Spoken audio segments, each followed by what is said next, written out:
엿새우의 일이 일어났다고 했습니다. 그렇다면 그 직전에 무슨 일이 있었습니까? 우리가 잘 아는 대로 오늘 마태복음 16장 21절부터 쭉 보면 예수님께서 십자가에 고난 당하시고 죽으신 다음에 부활하신다는 말씀을 주시고 계십니다. 예수님은 이 땅에 십자가를 지시러 오셨습니다. 대속제물이 되러 오셨다는 것입니다. 주님의 사역의 본질과 예수님의 사역에 대한 중요한 핵심은 대신 죽으러 오신 겁니다. 예수님께서 대우받으시려고 오신 것이 아니라는 것입니다.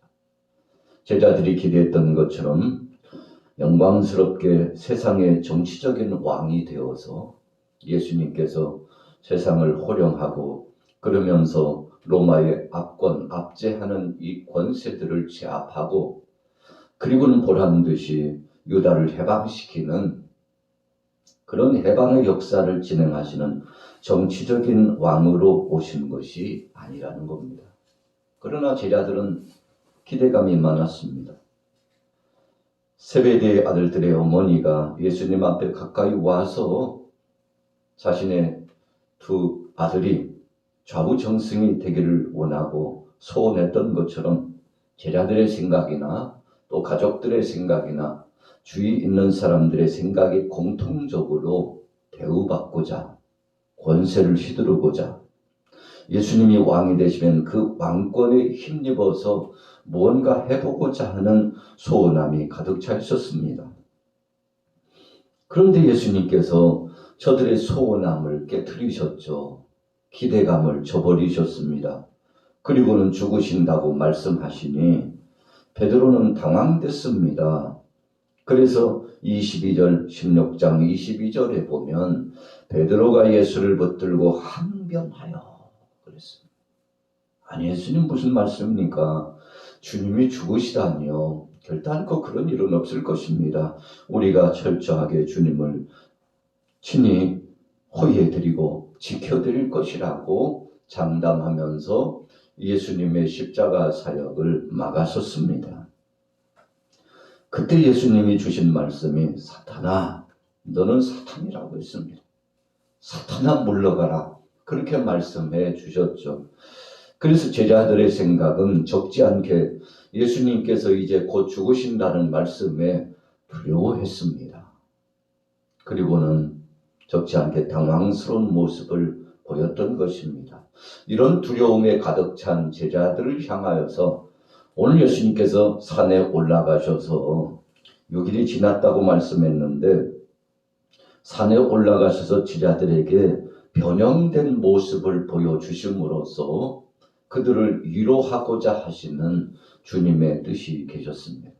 그래서 오늘 우리가 왜 예수님이 변화된 모습을 보여주셨을까라고 하는 이유를 결정하고 정한다면 첫 번째는 제자들을 위로하시기 위해서 그러신 겁니다.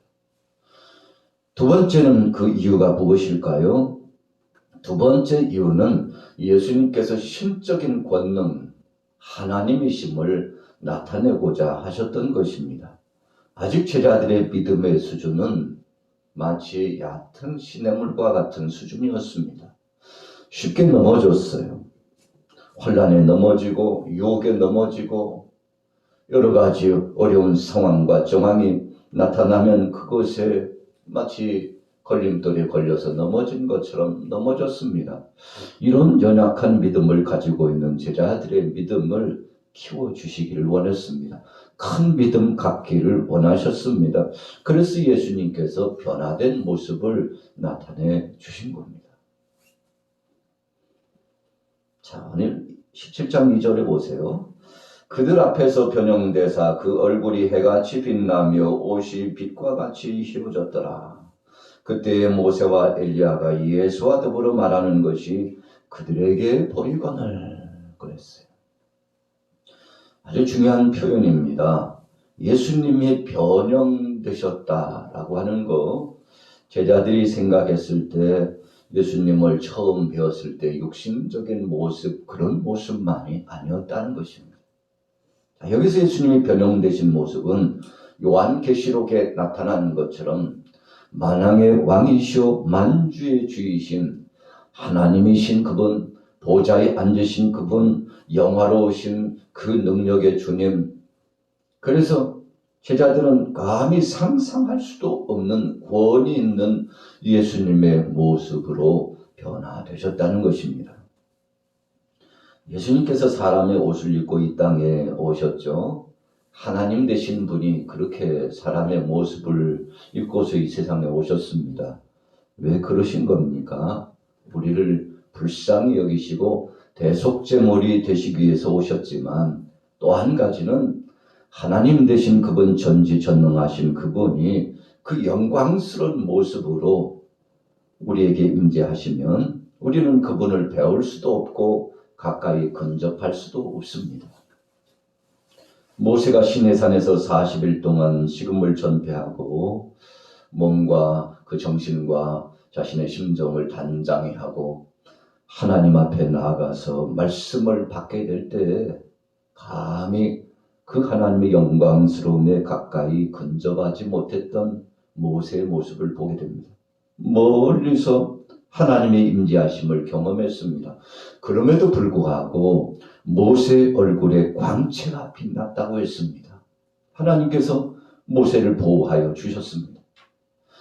하나님을 우리가 그 영광스러움을 맞대면하고 배울 수는 없다는 것입니다. 그래서 요한계시록에서도 주께서 친히 두려워 떠는 요한 사도를 위로하고 계셨던 것을 볼 수가 있습니다. 그 영광스러움을 가까이 할 수도 없고 그것을 직접 뵈면 즉사 바로 죽을 수밖에 없는 우리 인생들은 부정한 자요 죄 많은 인생이요 약한 자들이기 때문에 그렇다는 것입니다. 그 얼굴이 해같이 빛났어요. 그 옷이 얼마나 빛나는지 휘어져 빛나는 것 참 눈뜨고는 차마 볼 수 없을 만큼 그 광채가 대단했습니다. 그때 모세와 엘리야가 예수와 더불어서 말하는 것이 그들에게 보였는데 왜 그러셨을까요?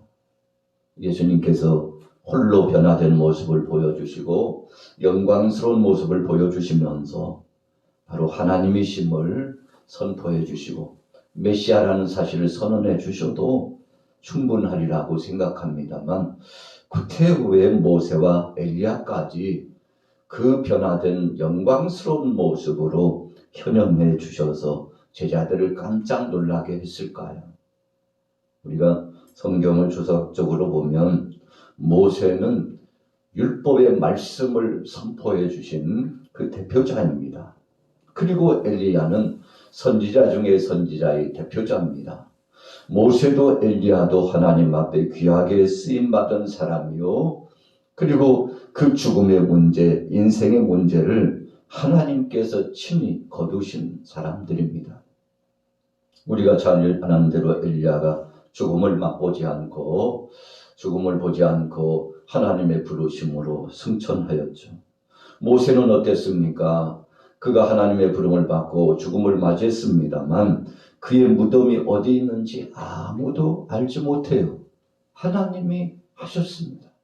누구도 근접하지 못하게 했고 하나님께서 친히 통갈하시면서 성경 속에 나타난 대로 그의 장래에 대하여서는 하나님이 친히 하셨다는 사실을 우리에게 말씀해 주셨는데 그 이후에 또 다른 한편은 모세가 우상화되지 않도록 하시기 위한 하나님의 섭리가 있었으며 두 번째로는 가나안 땅 약속의 땅에 들어가도록 인도하는 자는 모세가 아니고 바로 여호수아가 되어야 될 것에 대한 하나님의 섭리요 역사하시는 뜻이었습니다. 자, 어떻든지 모세와 엘리야가 오늘 변화산상에 예수님과 함께 동행하시면서 임재하는 놀라운 역사를 나타내 주셨다는 것은 바로 예수님께서 선지자와 율법의 총체적인 것의 완성자임을 우리에게 묵시적으로 말씀해 주신 거죠. 그래서 예수님 말씀하셨습니다. 내가 선지자나 율법을 폐하러 온 것이 아니다. 완전 폐하러 왔다. 그렇게 말씀해 주셨어요. 여러분, 그래서 오늘 변화산상에 모세가 등장하고 엘리야가 등장한다는 것은 참 의미심장한 것입니다. 오늘 예수님이 보통 분이 아니라 하나님이 약속하신 그 모든 약속을 완성하러 오신 분임을 계시하여 주셨던 것입니다. 그러나 이 깊은 뜻을 제자들이 알 턱이 없죠. 그냥 변화된 모습에 그 상황 속에 하나님의 어미하신 모습을 보고 깜짝 놀라는 정도, 그 정도였을 것이라고 생각합니다. 자, 본문에 보세요. 우리 같이 한번 4절 한번 같이 읽어볼까요? 17장 4절 시작.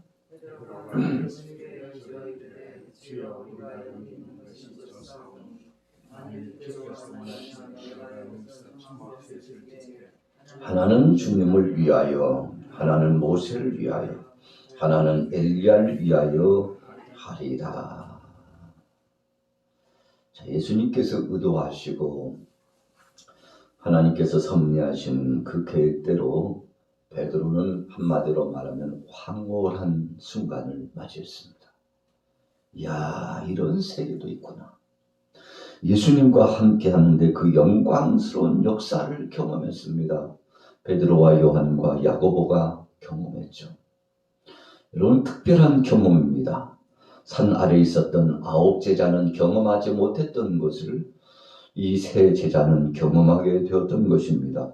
그것이 바로 주님의 섭리였죠. 하나님의 뜻이었습니다. 다가 아니에요.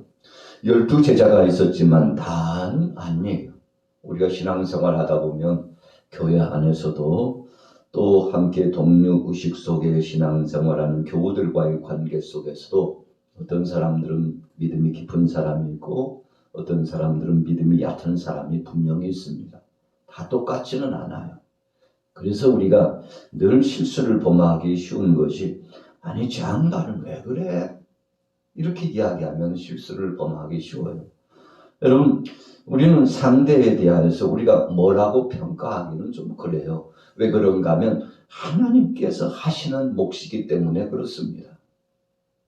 어떤 사람은 이렇다 하고 어떤 사람은 저렇다 합니다. 어떤 때는 우리의 기대치에 못 미치는 사람들이 분명히 있어요. 그렇다 할지라도 그것은 하나님이 주신 몫입니다. 그래서 작은 믿음을 가진 자가 있고 큰 믿음을 가진 자가 있습니다. 그래서 바울이 어떤 사람은 젖을 먹어야 될 자가 있고 어떤 사람은 딱딱한 밥을 먹을 수 있는 자가 분명히 있다고 그랬습니다. 여러분, 그래서 자기 수준대로 말하고 행동하고 살아가는 것뿐이에요. 이것은 하나님이 정해주신 겁니다. 그래서 우리는 할 수만 있으면 큰 믿음을 갖기 위하여 성령을 의지하고 주님의 말씀과 기도 속에 그래서 나 자신을 성찰하고 주님이 허락하신 십자가를 지고서 끝까지 흔들리지 않는 믿음을 갖기를 소원하면 이런 사모하는 자들에게 주님께서는 더 큰 믿음을 주셨음을 우리는 기억하게 됩니다. 하나님은 실망시키지 않아요. 우리가 소원하고 주님 앞에 청원하는 대로 함께 해주십니다. 오늘 예수님께서 9 제자 말고 3 제자에게는 특별한 경험을 주셨는데 분명한 이유가 있었다는 것입니다. 이 영광스러움을 경험했던 베드로는 초막셋을 지키기를 원했습니다. 무슨 뜻입니까? 이대로 머물기를 원했어요. 뭐 어디 갈 것 없이 이런 기가 막힌 영광스러움 우리가 기대했던 바 아니냐 하는 것입니다. 여러분, 그래서 적지 않게 놀라운 변화의 역사를 경험했는데 초막셋을 지어놓고 계속 여기에 머물렀으면 좋겠다고 생각했던 베드로의 생각은 저나 여러분들의 생각과 다르지 않습니다.